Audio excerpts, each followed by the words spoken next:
Ballot paper ఇస్తారు. అధికారులు మీకు ఈ 2 పేపర్లు ఇచ్చాక ఓటింగ్ కంపార్ట్మెంట్లోకి వెళ్ళాలి. అక్కడ ఉన్న స్వస్తిక్ ముద్రను తీసుకుని మీకు నచ్చిన అభ్యర్థి గుర్తు పక్కన ఉన్న గడిలో బలంగా ముద్ర వేయాలి. ఇక్కడే అసలైన విషయముంది, జాగ్రత్తగా వినండి. ముద్ర వేసిన తరువాత పేపర్ని ఎలా పడితే అలా మడతపెట్టకూడదు. మీరు వేసిన ముద్ర తడి సిరాతో ఉంటుంది.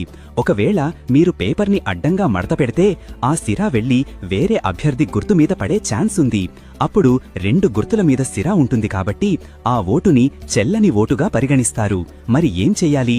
మీరు ముద్ర వేసిన తరువాత పేపర్ని నిలువుగా మాత్రమే మడతపెట్టాలి. ఇలా చెయ్యడం వల్ల సిరా అదే గడిలో వెనకవైపు అంటుకుంటుంది తప్ప వేరే గుర్తు మీద పడదు. ఇది చాలా చాలా ముఖ్యం. ఆ తరువాతే బ్యాలెట్ బాక్స్లో వేయాలి. ఇక ఓటు వేయడానికి వెళ్లేటప్పుడు తీసుకోవాల్సిన జాగ్రత్తలు. పోలింగ్ బూత్ లోపలికి సెల్ ఫోన్లు అస్సలు అనుమతించరు. లోపల ఫోటోలు, సెల్ఫీలు తీయకూడదు. అలాగే మీ ఓటు ఎవరికి వేశారో బయటకు చెప్పాల్సిన అవసరం లేదు. తీసుకెళ్లాల్సిన ఐడీ కార్డుల విషయానికొస్తే ఓటరు స్లిప్తో పాటు ఆధార్